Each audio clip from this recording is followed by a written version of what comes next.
Unit 2, Hand Labor and Steam Power. We have studied the pace of industrialization, which was slow till the mid of the 19th century. Most of the producers preferred workers than machines. Why was this so? Let's see. Number one, there was no shortage of workers. Poor peasants were moving to cities in large numbers in search of jobs. Supply of workers was more than the demand, so workers were available at low wages. The introduction of machines required large capital investment. In many industries, the demand for workers was seasonal, so producers preferred workers as compared to machines because they need to pay only for the particular season. A range of products could be produced only with manual labor. Machines could produce uniforms, standards goods, but the demand in the market was often for goods with different designs and specific shapes. In mid 19th century Britain, for example, 500 varieties of hammers were produced and 45 kinds of axes. This requires human skill, not mechanical technology. Then the upper classes of Britain, the rich people, the aristocrats, preferred things made by hand. Handmade products came to symbolize refinement and class. They were better finished, individually produced, and carefully designed. Machines made goods were for exports to the colonies. So, most of the British industrialists preferred labor intensive techniques. But in America, there was shortage of workers, so the industrialists started using capital intensive techniques. Unit 2.1, Life of the Workers. Number 1, more workers than the demand. The abundance of labor in the market affected the lives of workers. The actual possibility of getting a job also dependent on network of friendship. If you had a relative or a friend in a factory, you were more likely to get a job quickly. But not everyone had social connections.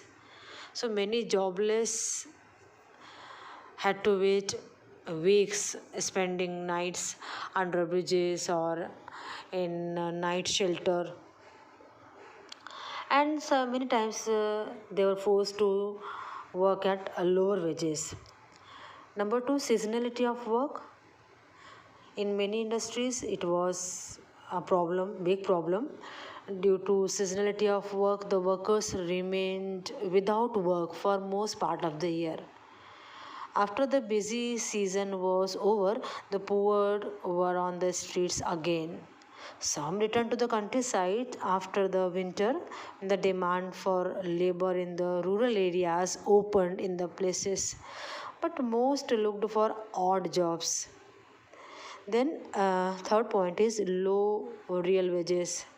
Though the wages increased somewhat in the early 19th century, but the increasing in prices of goods also.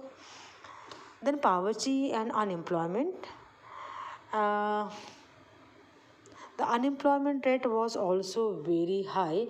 Actually, the fear of unemployment made workers hostile to the introduction of new technology. When the spinning jenny was introduced in the woolen industry, women who survived on hand spinning began attacking the new machines. And this conflict over the introduction of the jenny continued for a long time. Industrialization in the colonies. Unit 3.1, The Age of Indian Textiles. Before the age of machine industries, silk and cotton goods from India dominated the international market in textiles. Coarser cotton were produced in many countries, but the finer varieties often came from India. American and Persian merchants took the goods from Punjab to Afghanistan, Eastern Persia, and Central Asia. A vibrant sea trade operated through the main pre-colonial ports, Surat on the Gujarat coast, which connected India to the Gulf and Red Sea ports, Masulipatam on the Coromandel coast, and Hooghly in Bengal had trade links with Southeast Asian ports. A variety of Indian merchants and bankers were involved in this network of export trade, like financing production, carrying goods, and supplying exporters. Supply merchants linked the port towns to the inland regions. These supply merchants gave advances to weavers, procured the woven cloth from weaving villages, and carried the supply to the ports. At the port, the big shippers and export merchants had brokers who negotiated the price and bought goods from the supply merchants operating inland. By the 1750s, this network, controlled by Indian merchants, was breaking down. The European companies gradually gained power, first secured a variety of concessions from local courts, then the monopoly rights to trade, which resulted in a decline of the old ports of Surat and Hooghly, through which local merchants had operated. Exports from these ports fell dramatically, and the local bankers slowly went bankrupt.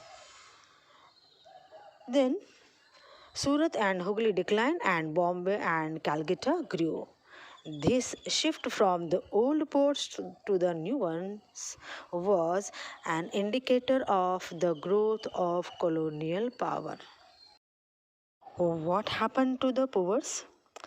Before, the French, Dutch, Portuguese, as well as the local traders competed in the market to secure woven cloth, so the weavers and supply merchants could bargain and try selling the produce to the best buyer. But the East India Company established political power and monopoly right to trade. They tried to develop a system of control that would eliminate competition, control cost, and ensure regular supplies of cotton and silk goods. This it did through series of steps. First, the company tried to eliminate the existing traders and brokers and established a more direct control over the weavers. And for that, it appointed a paid servant called the Gomastha to supervise weavers, collect supplies, and examine the quality of cloth. Second, it prevented company weavers from dealing with other buyers, and one way of doing this was through the system of advances. Once an order was placed, the weavers were given loan to purchase the raw material for their production. Those who took loans had to hand over the cloth they produced to the gomasthas. They could not take it to any other trader. Weavers eagerly took the advances, hoping to earn more, and devoted all their time to weaving. In fact, this required the labor of the entire family. Children and women all engaged in this process.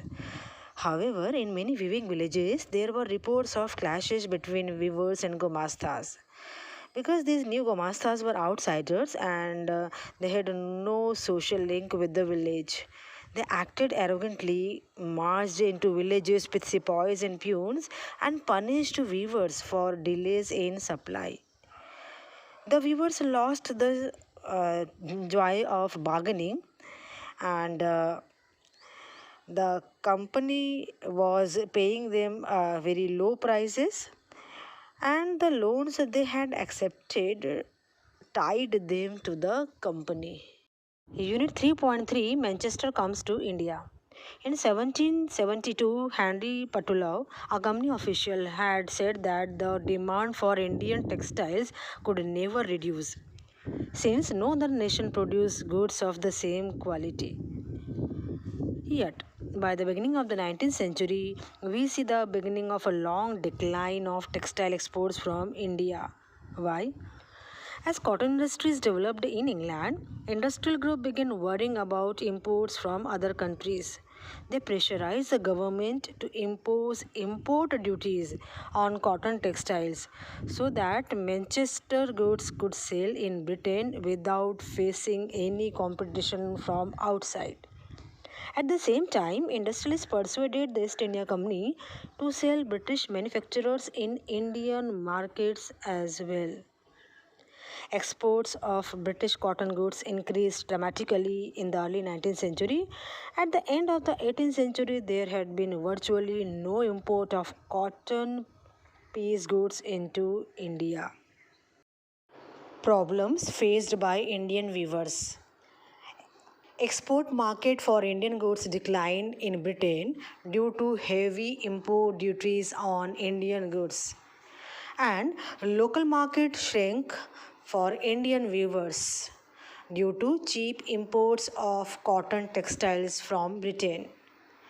Later by 1860s, price of raw cotton in India shoot up because due to American Civil War, raw cotton supply from US to Britain were cut off and Britain turned to India for same.